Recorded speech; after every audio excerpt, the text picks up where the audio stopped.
Ada orang di rumah yang namanya hampir tidak pernah disebut saat kita bercerita tentang rasa lelah. Padahal dialah yang paling sering pulang dengan tubuh yang hampir kalah. Ada orang di rumah yang makannya paling akhir, tidurnya paling larut, bangunnya paling pagi, tapi justru paling jarang ditanya, "Capek ya?" Malam ini, jika hatimu sedang tenang atau justru sedang terlalu penuh, aku ingin mengajakmu mendengar satu kisah. Kisah yang mungkin tidak asing. Kisah tentang seseorang yang selama ini ada di depan mata. Namun, terlalu sering kita anggap biasa. Dan sebelum cerita ini dimulai, kalau kamu suka kisah-kisah malam yang pelan, yang sunyi, yang tidak berteriak, tapi tinggal lama di dada, subscribe Kisah di Ujung Malam. Karena di sini, kita sedang belajar mendengar suara-suara yang selama ini tertelan diam. Mari kita mulai. Malam memang seperti itu. Ia tidak pernah datang membawa keramaian. Ia datang membawa gema. Gema dari langkah yang siang tadi terlalu cepat. Gema dari wajah yang siang tadi sempat kita lihat. Tapi tidak benar-benar kita perhatikan. Dan di jam-jam seperti sekarang ini, saat suara kendaraan mulai jarang, saat lampu-lampu rumah tinggal beberapa yang masih menyala, saat angin terasa lebih dingin dari biasanya, kenangan punya kebiasaan buruk. Ia datang tanpa izin. Kadang cuma lewat suara, kadang lewat bau hujan, kadang lewat benda kecil yang dulu kita anggap tidak penting, seperti sepasang sandal lusuh di depan pintu. Sandal itu sudah lama sekali ada di sana. Warna aslinya bahkan sudah tidak jelas. Bagian depannya menipis, talinya pun tidak pernah dijahit. Kalau diinjak bunyinya pelan, srek, srek. Bunyi yang sangat biasa. Saking biasanya, tidak ada satupun dari kami yang pernah memikirkan sandal itu.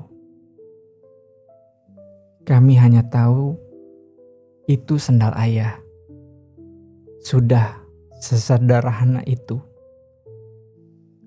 Sama seperti selama bertahun-tahun kami hanya tahu itu ayah. Tanpa benar-benar bertanya, seberapa jauh langkah yang sudah ditempuh sandal dan pemiliknya?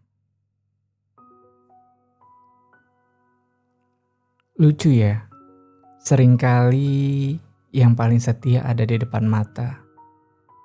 Justru paling lama luput dari rasa terima kasih.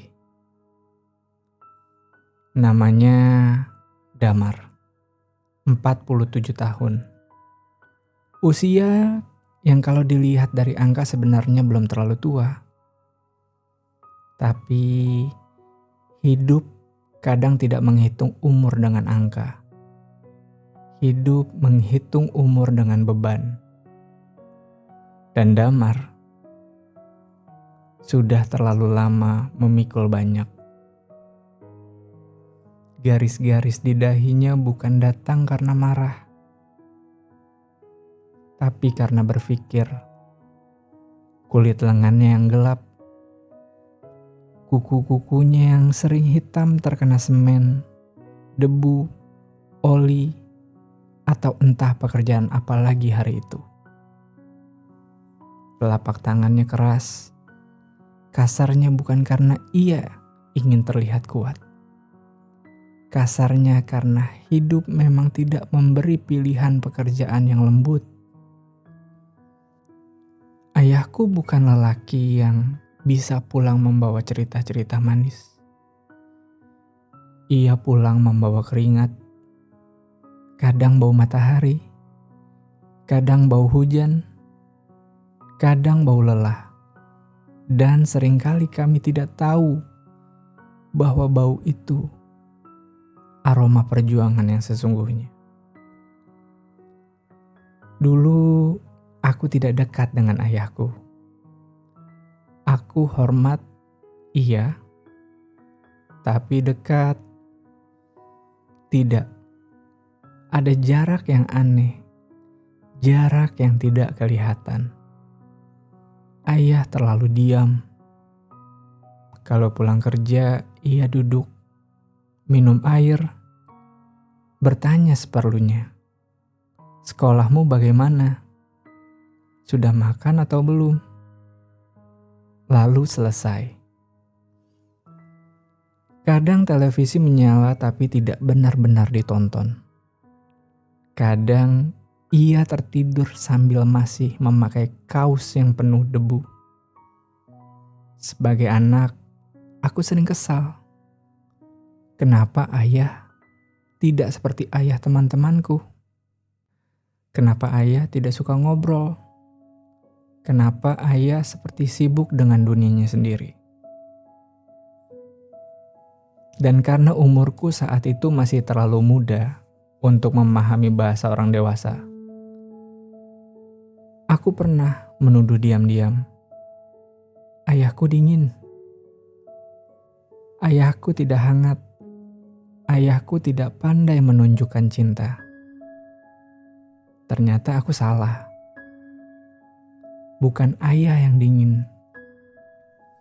Aku saja yang belum pernah melihat api yang ia tahan sendirian. Tiap hari, sebelum langit benar-benar biru, ayah sudah bangun. Jam 4, kadang bahkan belum.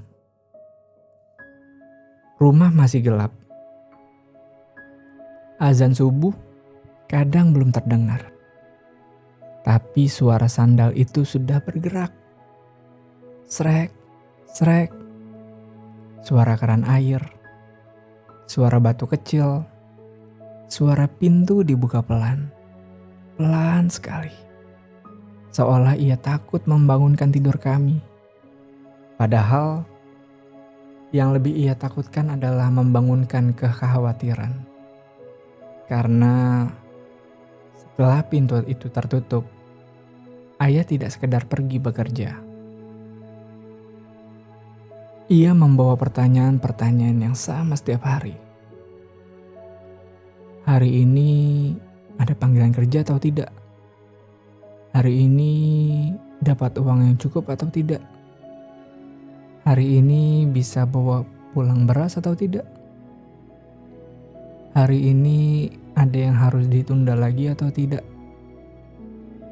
Dan betapa seringnya kami yang masih nyaman di balik selimut tidak pernah tahu bahwa ada seseorang yang memulai pagi dengan dada yang sesak. Ibu mulai sering menghitung uang di meja makan. Tidak pernah sambil tersenyum. Selalu sambil diam. Kadang pakai kalkulator kecil, kadang hanya pakai jari-jarinya. Listrik, kontrakan, SPP adik, uang kuliahku, gas, minyak, obat. Daftar kebutuhan rumah tangga memang tidak pernah tahu caranya merasa kasihan. Ia selalu datang bersama tanggal, dan tanggal selalu datang terlalu cepat. Ibu biasanya bicara pelan. Besok bayar ini ya. Lusa butuh itu ya. Ayah mendengarkan. Mengangguk, hanya mengangguk. Tidak marah, tidak mengeluh, tidak bilang, "Aku pusing." Ia hanya berkata, "Iya, nanti ayah usahakan." Usahakan, satu kata yang terdengar sederhana, padahal di dalamnya ada banyak hal yang harus dikorbankan. Tenaga, waktu, harga diri, bahkan kesehatan. Karena seringkali, kata usahakan dari seorang ayah berarti, biar ayah yang menelan susahnya. Sejak saat itu, ayah makin sering pulang malam. Pagar dibuka pelan, sendalnya berbunyi pelan, kadang jam 11, kadang hampir tengah malam. Rumah sudah sunyi, dan adikku sudah tidur. Aku pun sudah di kamar. Ibu masih menunggu di meja makan. Ada nasi yang ditutup. Ada lauk seadanya. Ayah duduk. Aku pernah memperhatikan dari celah pintu. Cara ayah makan berubah. Lebih lambat. Lebih diam. Kadang ia berhenti mengunyah hanya untuk menarik napas panjang. Bukan karena makanan itu keras. Mungkin karena hidup hari itu yang terlalu alot. Dan saat melihat itu, entah kenapa aku mulai merasa bersalah. Meski belum tahu salahku di mana. Mungkin karena untuk pertama kalinya aku sadar. Lelaki yang setiap hari kupanggil ayah itu, ternyata juga bisa sangat letih. Ada masa di mana aku mulai sering mendengar ayah batuk. Batuk yang lebih dalam, lebih berat. Kadang ia memegang pinggangnya saat bangun. Kadang wajahnya meringis saat menuruni tangga. Tapi kalau ibu bertanya, sakit? Jawabannya selalu sama. Enggak, cuma capek. Cuma capek. Aneh ya? Orang dewasa selalu memakai dua kata itu untuk menyembunyikan 1000 rasa sakit. Cuma capek. Padahal mungkin tubuhnya sudah minta untuk istirahat. Padahal mungkin kepalanya sudah terlalu penuh. Padahal mungkin hatinya sudah nyaris patah. Tapi ia tetap bilang, cuma capek. Karena beberapa orang merasa tidak punya hak untuk tumbang. Lalu malam itu datang. Malam yang sampai sekarang tidak pernah bisa hilang dari ingatanku. Hujan yang deras. Angin dingin yang masuk dari sela-sela jendela. Listrik yang sempat mati beberapa menit. Aku terbangun karena haus. Saat aku menuju dapur, aku mendengar suara sangat pelan, seperti ada seseorang yang menahan tangis di tenggorokan. Aku berhenti, langkahku tertahan. Dan di dapur yang remang-remang itu, aku melihat ayah duduk sendirian, menunduk dengan dua tangannya menutupi wajah. Bahu itu bergetar. Ayah menangis. Untuk beberapa detik aku merasa dunia berhenti. Karena sepanjang hidupku, Tidak pernah membayangkan seorang ayah yang bisa terlihat sekecil itu. Sekecil orang yang kehabisan tempat untuk bersandar. Ibu datang, memegang bahunya, tidak banyak bicara, dan dengan suara serak yang nyaris tidak keluar. Ayah berkata, "Aku cuma takut kalian ikut lapar."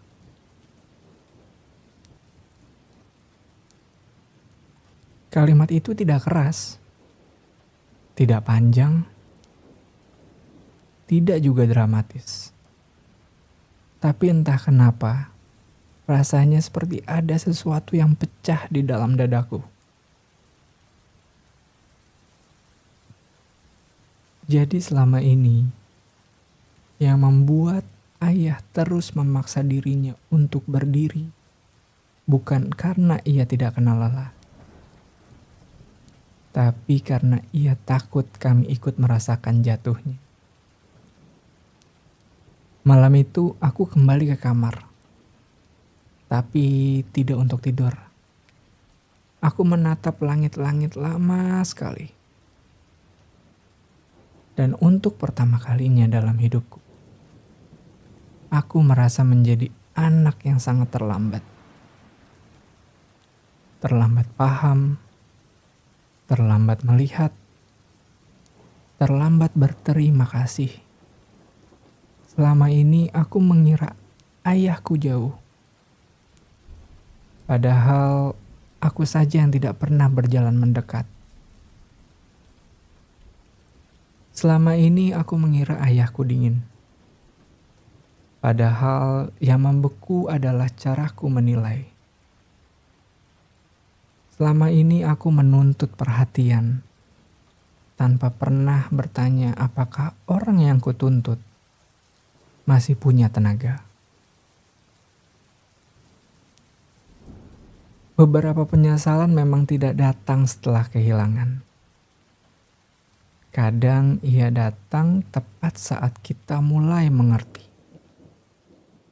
Dan itu lebih menyakitkan.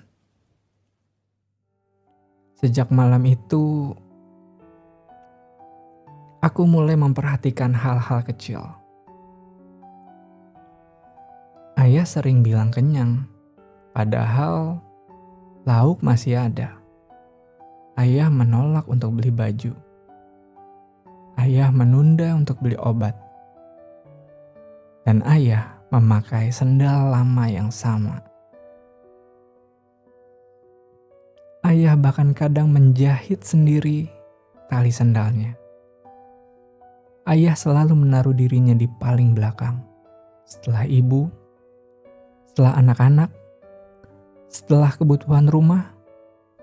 Lalu setelah semuanya terpenuhi, biasanya tidak ada sisa untuk ayah. Dan anehnya, ia tetap bilang tidak apa-apa. Waktu berjalan, aku lulus, aku bekerja. Gaji pertamaku tidak besar, tapi malam itu dalam perjalanan pulang, aku mampir membeli sepasang sendal. Murah, sederhana, tapi baru. Entah kenapa tanganku gemetar saat memberikannya. Ayah menatap sendal itu lama sekali. Seolah sedang melihat sesuatu yang tidak biasa. Lalu ia tersenyum kecil, tipis, sangat tipis. Namun cukup membuat tenggorokanku tercekat. Ayah bilang, yang lama masih bagus. Dan aku hampir menangis di situ. Karena bahkan saat menerima hadiah, hal pertama yang ia pikirkan tetap penghematan. Tetap anaknya, tetap rumahnya, tetap istrinya. Tetap bukan dirinya. Malam itu aku duduk di samping ayah. Tidak ada topik besar, tidak ada pidato yang baru. hanya dua lelaki yang sama-sama kikuk. Lalu aku memberanikan diri. Aku memeluk ayah. Pelukannya kaku, canggung, tapi hangat. Hangat sekali. Dan di bahu yang dulu terlihat biasa itu, aku menemukan seluruh alasan kenapa rumah ini masih berdiri. Aku berbisik, "Ya, maaf ya." Ayah bertanya, "Maaf kenapa?" Aku tidak bisa menjawab, karena satu kata maaf malam itu isinya terlalu penuh. Maaf karena terlalu lama mengira ayah tidak peduli. Maaf karena terlalu sibuk tumbuh sampai lupa melihat siapa yang menua. Maaf karena baru sekarang sadar bahwa sepasang sendal lusuh di depan pintu itu adalah saksi ribuan langkah yang tidak pernah kami hitung. Kalau malam ini ayahmu masih ada, jangan tunggu rambutnya semakin memutih. Jangan tunggu jalannya semakin melambat. Jangan tunggu suaranya mulai gemetar. Datangi. Duduk sebentar.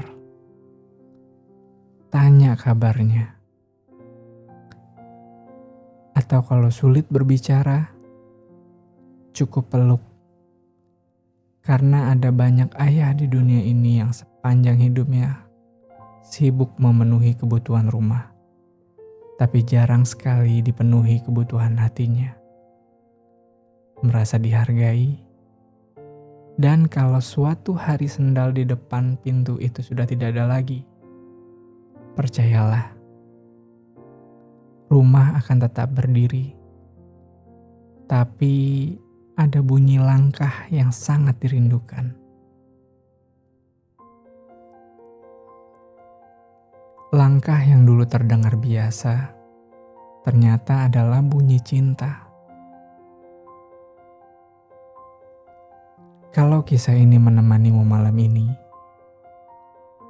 jangan biarkan ia berhenti di sini.